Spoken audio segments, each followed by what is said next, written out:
Hey, what's up everybody? John here, founder of 10xpro.io, and in this episode, my good friend James Schramko from superfastbusiness.com interviews Stevie Dillon, who is a fellow 10xpro.io member, and he's asking her how did she turn her passion into a profitable online course business. It's an awesome interview, so I thought I'll share it on this blog right here. You can find out more details about James and Superfast Business in the links below.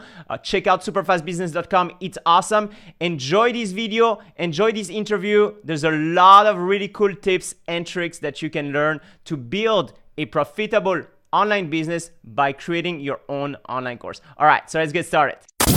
This is Superfast Business with James Schramko. Helping you build your business super fast. James Schramko here. Welcome back to superfastbusiness.com. This is episode 650. There will be a full transcription available at superfastbusiness.com. Today we're talking about social media. We're going to have a look at a framework that you can use to get better results from your social media. We're also, I think, going to talk a little bit about what it takes to put together a course, because I've brought along a special guest, Stevie Dillon, and she has a website called steviesayssocial.com, and she put together a boot camp for people who want to understand social media. So I'm going to talk about social media, putting together a course, the platform she uses. Stevie is also a member of Superfast Business Membership, so I've had a good behind the scenes look at the lead up to this. So I think there's a great story here. Welcome to this episode, Stevie. Hi, James. Thank you for having me. I'm excited to be here. I love having discussions with Superfast Business members. The most popular episodes on Superfast Business, and there's been a lot now, I mean, this is episode 650, are the case study style episodes where we're talking to real people about real results, about actual things that happened. And there's a lot of podcasts out there that focus on getting the most famous people, whether it's the president of the United States or, tick the box for any number of billionaires or startup successes. But I think the real stories are people in the trenches doing the job, getting stuff done, getting results that are within reach and within grasp of regular, ordinary folk. And that's why I really like what you've done. You've actually taken an expertise, bottled it up, packaged it into an easily consumable course, and you've been helping people. And of course, you've got a reward for that too. So why don't you just give us a little bit of background about Stevie Says Social? Like, what was the genesis of how you got to being a course publisher? And let's see where we go. Yeah, it's actually so interesting. I can't even remember who said it, but who said that quote that was, you can't connect the dots looking forward, you can only connect them looking back, something like that anyway. But Steve Jobs it was. Yeah. But I actually started out life. So before I even started in marketing and doing social media as a solicitor, and before that had always wanted to be a teacher and a journalist, and somehow sort of was completely off track for a while there and ended up sort of in the legal world for about 10 years and hated it. Honestly, would wake up every day and just say, what am I doing? And had a friend that was in marketing, and I was looking at what she was doing. We were living in London at the time, and I was just going to this horrible office, and she was going to this office that had slippery slides in the office.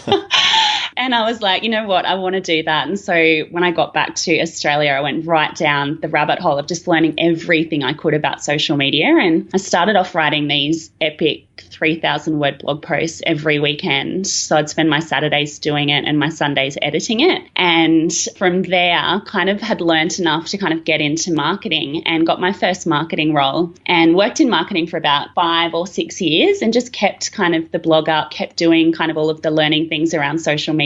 Went out on my own 3 years ago and basically hit capacity with service work. And so that was actually when I first found out about you, James. I went to the Pro Blogger event. When was that? 3 years ago-ish? I think it was a couple of years ago. Was that the one in Queensland? In Brisbane, yeah. Yep. And we had the big event and then the mastermind where we did playbooks, and Pat Flynn was there and Angela Henderson. Yes, that was the one. That was a great event. And I was thrilled to be asked to speak at Pro Blogger again this year. They have the best crowd, just lovely, lovely people, and such a good fit for what I do as well. So yeah, I can trace a lot of contacts back to that sort of event. Yeah, I'd listened to your podcast, the podcast that you did with Tim Reed years and years ago. So when I was still in law and hating my career, and came across you at the ProBlogger event. And that was literally just after that I'd kind of hit capacity with my service work and was like, what on earth am I going to do? I was loving it, but I was at the point where I was burnt out basically, and I didn't have time for any more clients. And basically the options that were presented to me was either I could go down the agency route, so I could, have other people working for me and do that sort of thing, or I could go back to what I originally wanted to do way before I even kind of became a solicitor and teach. And that's what I loved. And so I decided, after having people come to me with the same problems over and over when it came to social media, to put together a course. And so that's when I came to you, I think, in Superfast Business and said, where do I start? What do I do? What platform do I use? What's the next step? So that's kind of how it all came about. Something I noticed about you at that phase is you had a really good planning process, and I can now see you, having been in the legal world where you have to do a lot of study. There's a high emphasis on accuracy and preparation and research planning. And I can now see those marketing plans, also spending 5 years in a marketing job. Now I know the background to that. It makes a lot of sense. You had such a clear vision of what you wanted to do. And I remember reading through those, making some comments and some ideas, but I got to see your product, before it was created. Yeah. It was created in your mind. You had a very strong intent to do it. I think that's one thing. And that thing you described before about where you got maxed out, that's something I hear about 2 or 3 times a week is, I've reached the limit. I've had enough. I'm sick of this. So if I could just, go back to how I started, keep it all simple, life would be easier. People who have talent end up getting to capacity. So a huge part of what I'm doing on a regular basis is helping people find leverage to scale that talent. And going down the education path, creating a course is a really leveraged way to do it. I'm often amazed at what can happen with my book and my Audible. It's just mind-blowing that every single day people are buying a book or an audio that I created a while back. That's every single day. The leverage in that is phenomenal. And a course is just like that. Yeah. So let's talk about that process. What sort of things did we discuss around you packaging your information into a course? There would have been a discussion around what's in it. There would have been a discussion around how to sell it, and especially how much to sell it for. Yeah, definitely. And also what sort of tech stack or platform to use, because that's a really common question. I get this one all the time. Yeah. What tools should I use? And there's so many choices for course creators. Everything from loading up your course onto a learning platform like Udemy and getting a small slice of the action, or controlling it all yourself, and you can go to, great lengths and glue together bits and pieces, or you can get tools that do a lot of it for you. And I've been running a popular membership series on this podcast on Superfast Business called the Membership Series. And John Lint, the founder of 10X Pro, and I have been doing episode after episode covering off the major sort of question marks and decisions around what choices you have and what tools do what and so forth. And I think that's a platform you've actually ended up building on. Yeah, so it's so interesting you say there's so many different options. So I was really clear in my head about what I wanted the content to be, because I had so many people coming to me and they were kind of like, I'm stuck in this social media vortex. Can you help me out with, the tactics? Can you help out with hashtags? Can you help me out with whatever it is, right? And I knew that in order to cater to those people and not have the same conversations over and over again, I had to put together a framework which wasn't just focusing on random tactics. So I had that sorted. I knew what I wanted the content to be. I had mapped it all out. I'm a detail person, so I'd kind of gone through and I'd sort of done that process. But where I found that I was getting stuck was I was going down this rabbit hole, and I was literally spending every night just Googling different sort of course platform options and how do I do this and how do I do that. And what I was finding is that a lot of the articles online are written by the course platforms themselves. So they're incredibly biased, and I signed up for a couple of trials for different ones, and just there wasn't any of them that really kind of nailed what it is that I wanted to achieve. And that's when I came to you, and I think in a private message I was like, what do I do? Do I, go with one of these course platforms? And you let me know about 10X Pro. And I had a chat to Ange Henderson as well, who I think you've just had on the podcast, and she was telling me that she had gone with 10X Pro. So I had a call with John, and he was really passionate about the platform and kind of told me everything that it did. And I thought, sounds too good to be true.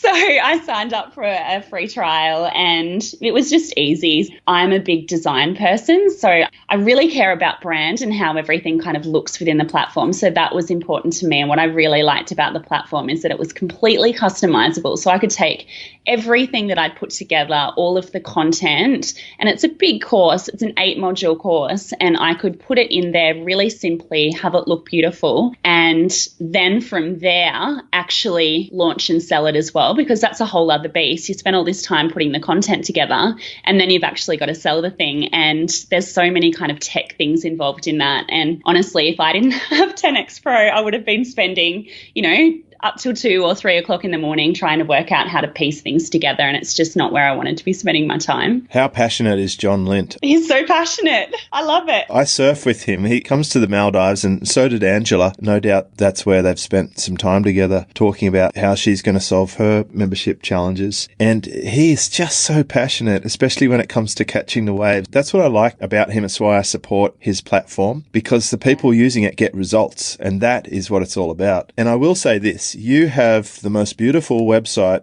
that I've seen. You've shown what's possible with that platform in terms of customization, because your design is amazing. I'd love it if you could share with me after this recording a screenshot of what is inside your membership, because people buy the cover, right? Not the book. But if they could see inside the membership, they would be pretty amazed what you can achieve with off-the-shelf software, where you would think that you'd have to spend hundreds of thousands of dollars for custom design. So if you would be able to share a little sneak peek of something inside that, that would be great. And we'll put it up on episode 650. Yeah, for sure. And we'll link to your course. We'll show what's possible with the software. Well, that was one thing that I was really mindful of, because I've bought courses before where they really focus on these beautiful landing pages, and they really get you with all of that sort of side of it. And then you get into the course and it's just like they've put no time and attention into it. And I was so mindful of that because I've been burnt with it before.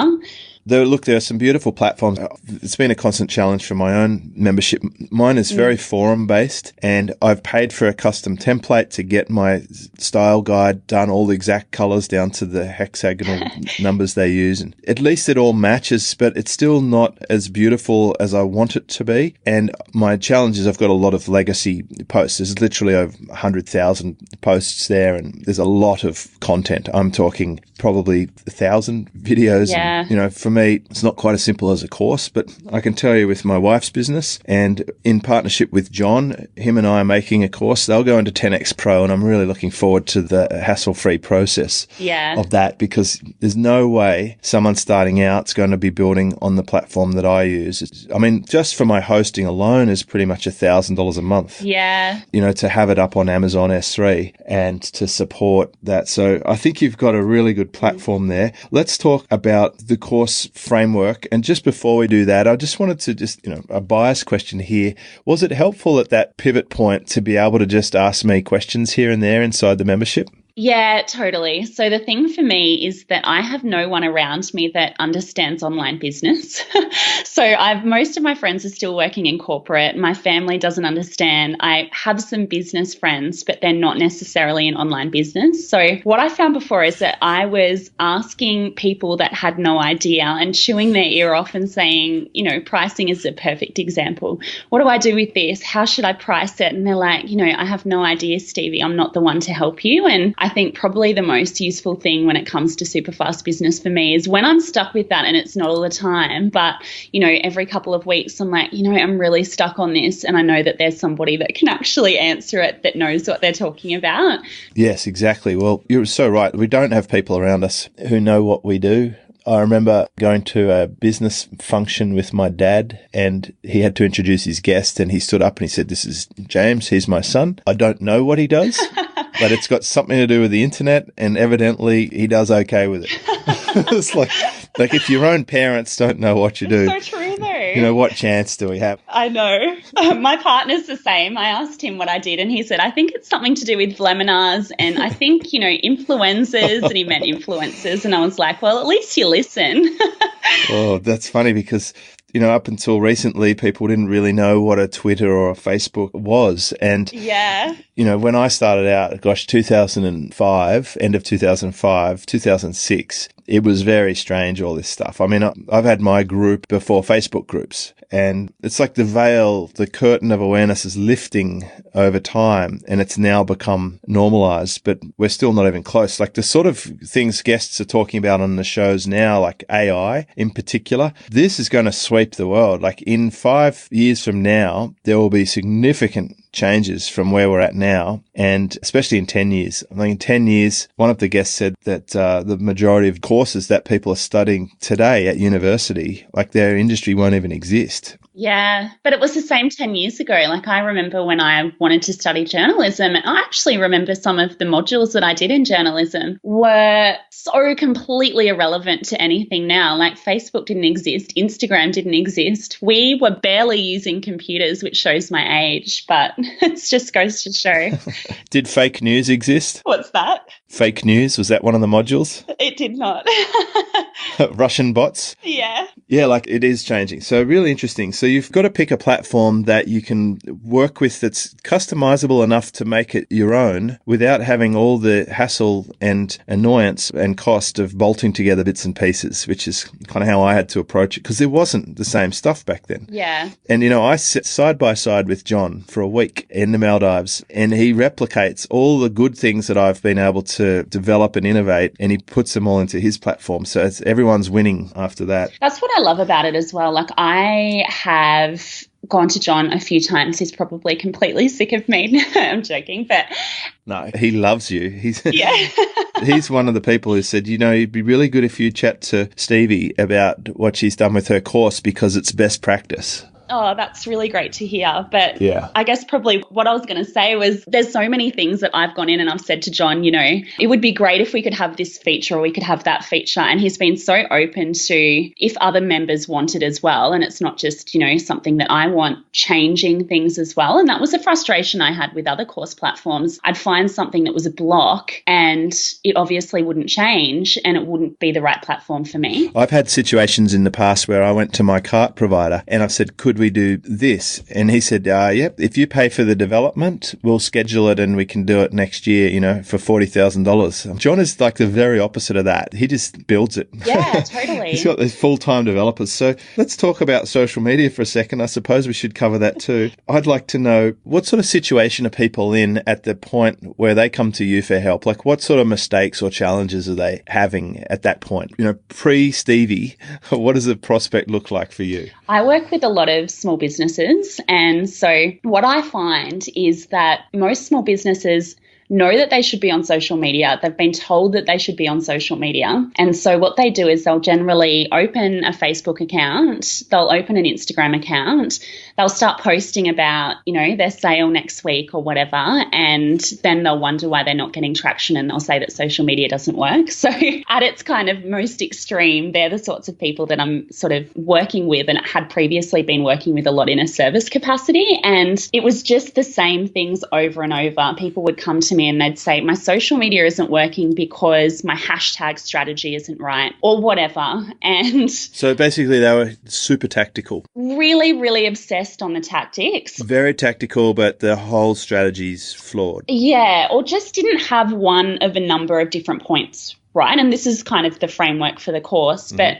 generally it was they didn't have their brand sorted, so they didn't understand what their purpose was. And it doesn't have to be world changing, but they didn't understand what they were in it for and they couldn't amplify it out on social media. And that's so important these days. They didn't understand their points of difference and they didn't understand their brand personality. So that's important when it comes to social because you need to then amplify that out with things like, you know, your visuals on a visual platform like Instagram and your copy. Your copy is so important and your digital storytelling and things like that. So that was a big one. They didn't have that sorted before they got onto social.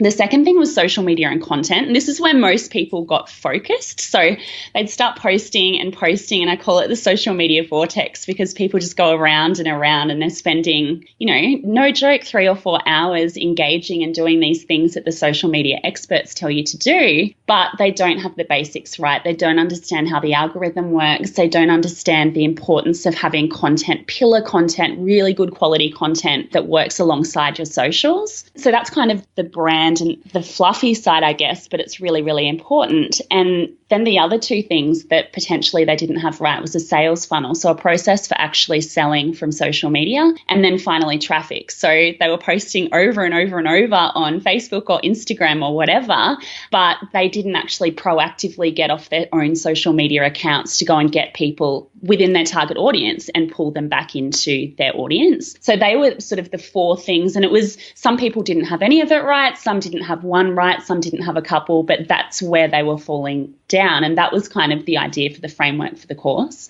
Nice. Well, so I'd be interested in how you solve some of those challenges as well. If you've got a short sort of introductory solution, for example, you piqued my curiosity. I'm wondering what you teach them to go and get people to bring them back into their social media so they keep topping up with new people. Yeah, that's a huge one. So the biggest things, I generally teach what works for me, and it's obviously different for a service business like me and a product business. Hang on a minute. You mean you actually teach something that's been done and works? It's groundbreaking, right? You're in the rare minority, but it's great. I mean, that's good. I like real people teaching real things. I mean, every month I run a training inside Superfast Business Membership, and the majority of the time it's a case study based on a result that I've got that's screenshotted, proof-laden, and actually works. And it's always a hit, that sort of training. The one that I did at ProBlogger actually was how to sell people into your membership on autopilot. And that was one of the most powerful trainings that I've ever done, because that is a huge problem for most people. Like, how do I get customers? How do I make sales without having to get on the phone? And, I just laid out the whole, even the emails that I send, the technology that I use, which incidentally has all been built into 10X Pro. Yeah, it's funny you say that, but I obviously was at ProBlogger, but I'm automating my course after the next launch, and John's helping me out a lot with that. But I actually went back and listened to that episode. Well, the one that I just did this month at the time of recording was what I did after that. Like, I did that at the beginning of this year to double my sales again. And that's a really good refinement. And then I've already taken John through this. For example, I brief with him every week and I share with him, like, here's what I've just done. Here's what worked. And then he goes and builds it in. So he actually immediately followed up that training with a post with a video showing how you can do it in 10X Pro. Like, it's just phenomenal. Yeah. And it has a lot to do with the shopping cart abandonment technology and sequence that I'm using. But it's definitely worth having a look at that one as well. And I like that, here's the big point. You've done your first launch, you've made sales, and then you come back and you tune and refine. And the conversations you and I are having now is how you're going to optimize it for the next time around. And, frankly, I've been doing that for the last decade with my own membership. I've had 50 versions of Superfast Business Membership over the years with different ways that I price it, different ways that I deliver it, different ways that I automate elements of it, the way the team do things in the background. It's constantly evolving. It's not the kind of business that you set and forget, but it's certainly the business that can afford you a lifestyle. And, I'm actually frightened by the fact that someone would spend 3 to 4 hours a day on social media. That sounds scary. Oh, it's wild. It's wild. I don't even work that much. Yeah. Like that is frightening. Yeah. And it's just some of the bad advice out there, right? Like, if you are concentrating, especially on a platform like Instagram, if you're just concentrating on organic social media, you need to do things like engage and you need to do all of those things, but it's slow growth, right? And it's really, really time consuming. So that's when it comes back to traffic and actually proactively driving traffic to your account through, Facebook ads and Instagram ads and influencers and collaborations have been huge for me. So for me, it's stuff like this. Like, if that person who spends 3 hours a day on social media, if they spent 30 minutes of that making a few videos or doing a podcast and publishing that, and then using social media to spread the word and get some shares, that would be a good pillar content, good foundational stuff. Absolutely. And I will say, starting my podcast, and it's something that I recommend to people constantly, have really valuable content. But I think you were actually the catalyst for me starting my podcast as well. But I've got about 50 episodes, so I'm nowhere near 650, James. But yeah, but I've been chipping away at it since the middle of 2009, like, for perspective. Yeah.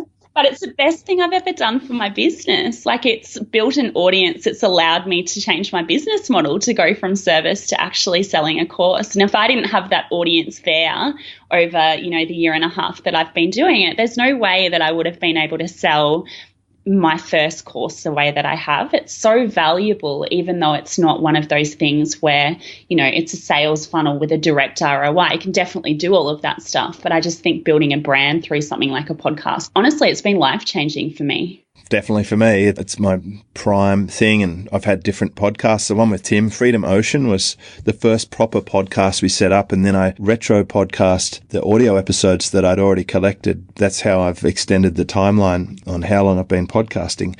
I like to think that I inspire people to podcast because I'm really not that good at it, but I do it anyway. It's not just a traffic thing, it's also a conversion thing, because yes, someone listens to you for half an hour or an hour, they've got a pretty good idea what you're all about.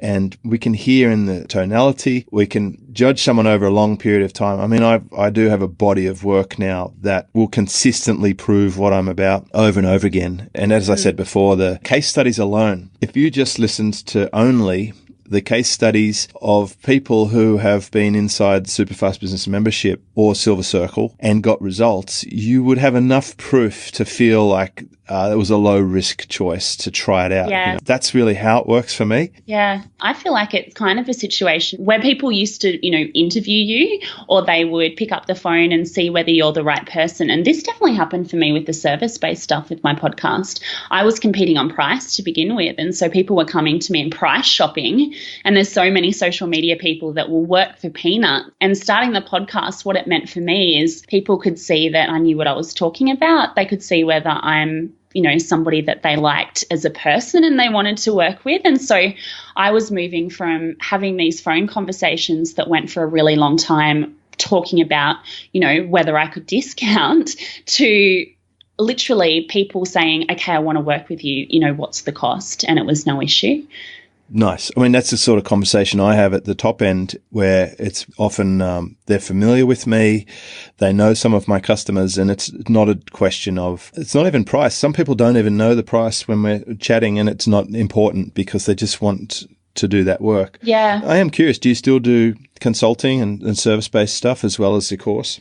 So I stopped doing consulting as of December. I still do some higher level stuff, a little bit of it, but it's pretty much just the course now and workshops and training programs. So it's a complete change in business model. And I honestly credit the podcast, number one, and the content that I produced for that, but then obviously having the course itself. Fantastic. You might look at the revenue share model that I did some training on in February, because that will be a way that you can grow your business portfolio and use your skill without having to have much risk, virtually no risk. Yeah, I'll definitely check it out. Yeah. And it's different to just being a service provider. It's less job-like and more owner-like, which is fantastic. So let's talk about the social media platforms. What's hot right now, and where do you find that, if you were to 80-20 it, what's the low-hanging fruit for someone to get involved with social media? If they're already doing it but doing it wrong, or they're trying to come into it, where do you see the attention should be put? It depends on what you're interested in. So for me, I will always say Instagram, because I love Instagram. I think it's a great platform. But that said, it's also a very brand-based platform. So it's a lot more difficult, for example, than, Facebook with a paid budget to actually get conversions on the back end. But it depends on what you're interested in. So you choose one or two platforms that you love. So I've really noticed that a lot of the accounts that really get traction, especially on a platform like Instagram, have the person behind the business either managing the account or very closely associated with the account. So, whereas a couple of years ago, a lot of people were outsourcing, and they were outsourcing pretty much everything to do with their socials because it's time consuming, right?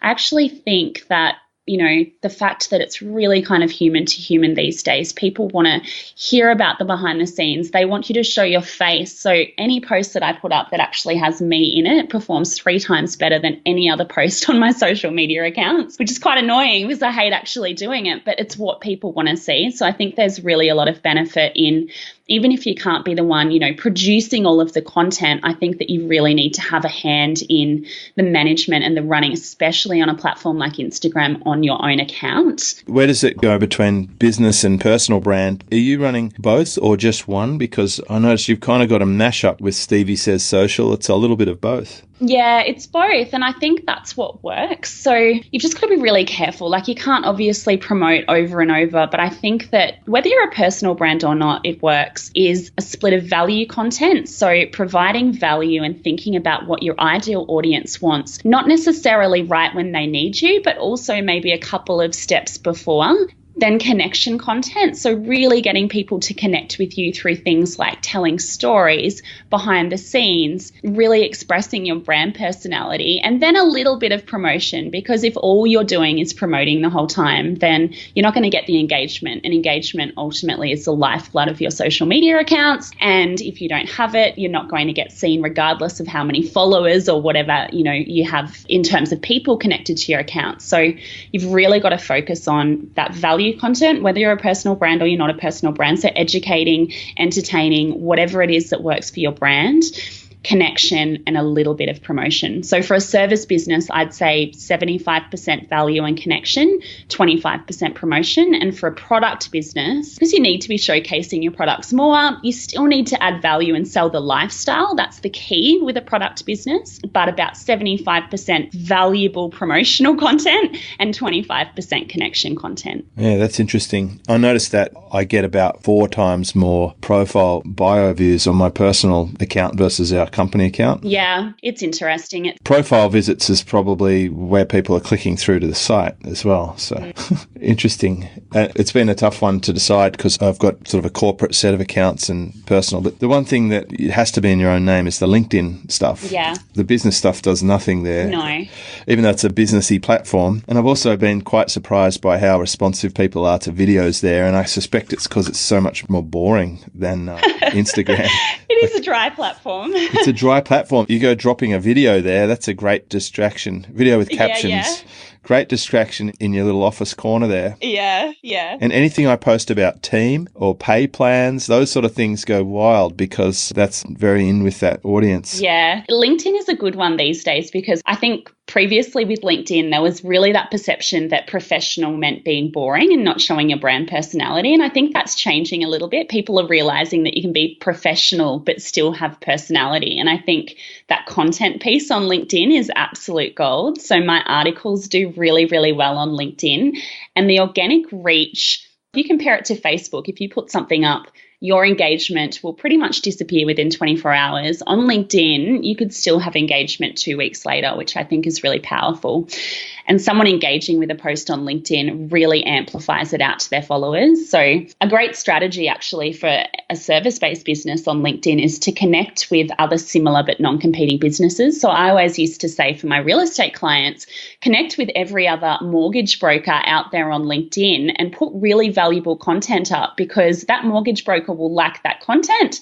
They'll likely have clients that are aligned to your clients, and that content will then be seen in their newsfeed. Wow. Yeah, that's a good one. I like that. I like looking upstream and downstream at related fields. Something that my team do is they help me out with LinkedIn a bit. Every time they load a video up, because I'm not logging in and loading up the video, right? Yeah. They accept the connections who have applied to connect with us. And we've just organically grown our connection network from just passively accepting people as one way to do it. But I'm constantly surprised that people comment and even share videos, especially, is popular. And so you've got Instagram, LinkedIn. Where do you see Facebook these days? It was the thing, and it's now having a little bit of drama. They're constantly changing things and getting in trouble with the law for privacy. And yeah, they're having a hard time at the moment.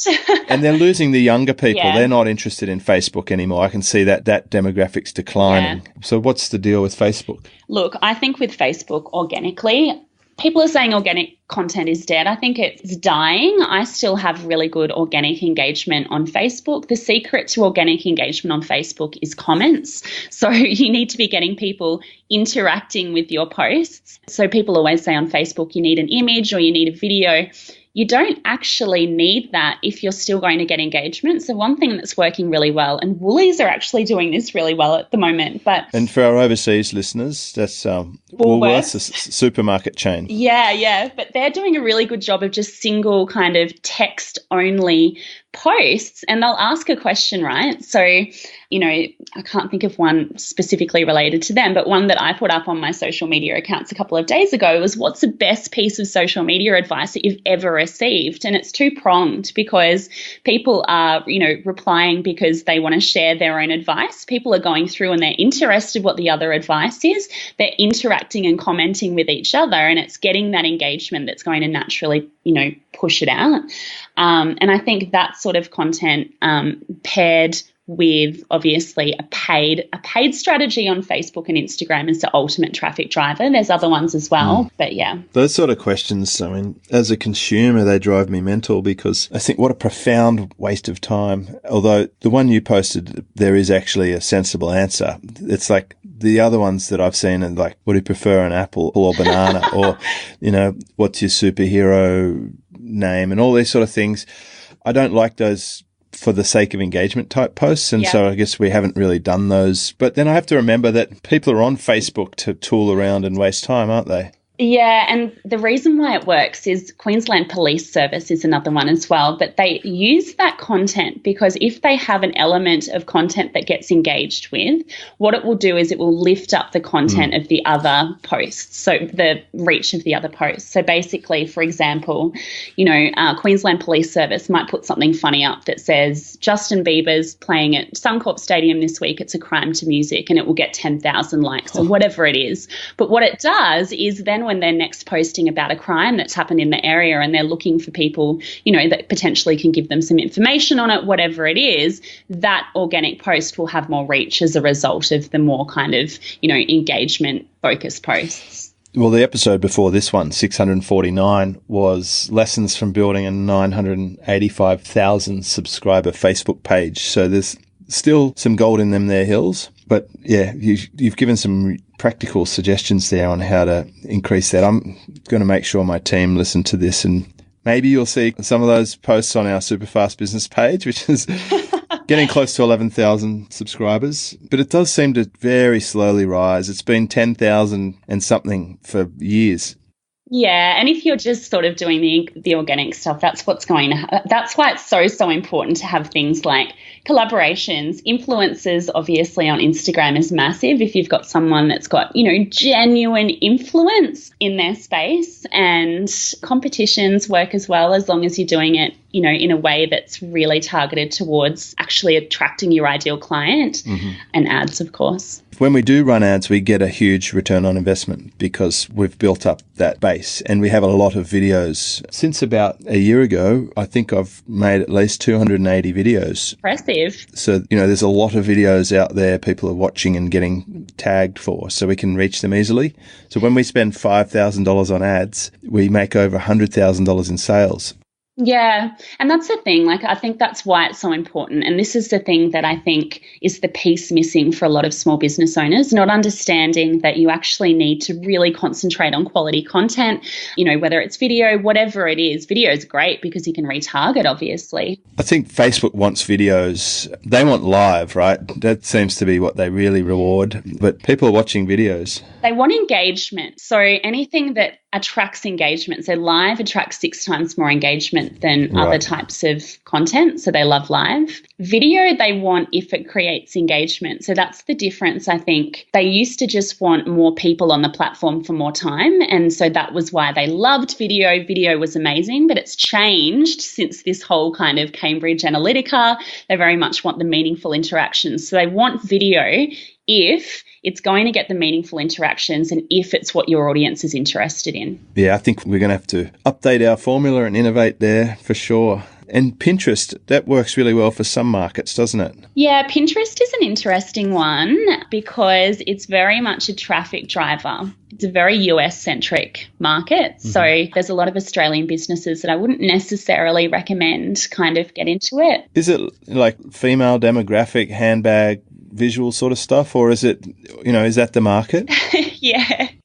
It's traditionally been that. So they've got about 200 million users, and they're saying that their demographic is starting to attract more males. But look, just from what I see on Pinterest, it's very much kind of a female demographic. It's that kind of, 30 to 45-year-old, demographic. And that's honestly, that's my demographic. And so Pinterest works really, really well for me. And promoted Pinterest pins work really, really well. So paid traffic on Pinterest and basically promoting good quality content leading to your website, it can work extremely well on Pinterest. And because it's a search engine, so it's not algorithm based. It is, but it's very much kind of focused on search terms. You can have one piece of content, if it's keyword optimized, if it is interesting and people are clicking on it, you can actually have that live on Pinterest and gain traffic over time, just like you would with, SEO in Google. Yeah, that's interesting. I mean, if I wanted to get more US audience and I wanted to get that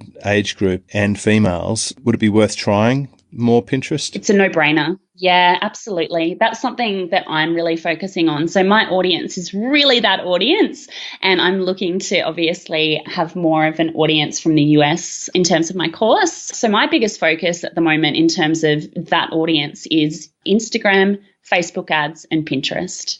Right, because I think I've got more of a 60-40 split male to female, and I've got slightly older demographic, more in the 35 to 45 range.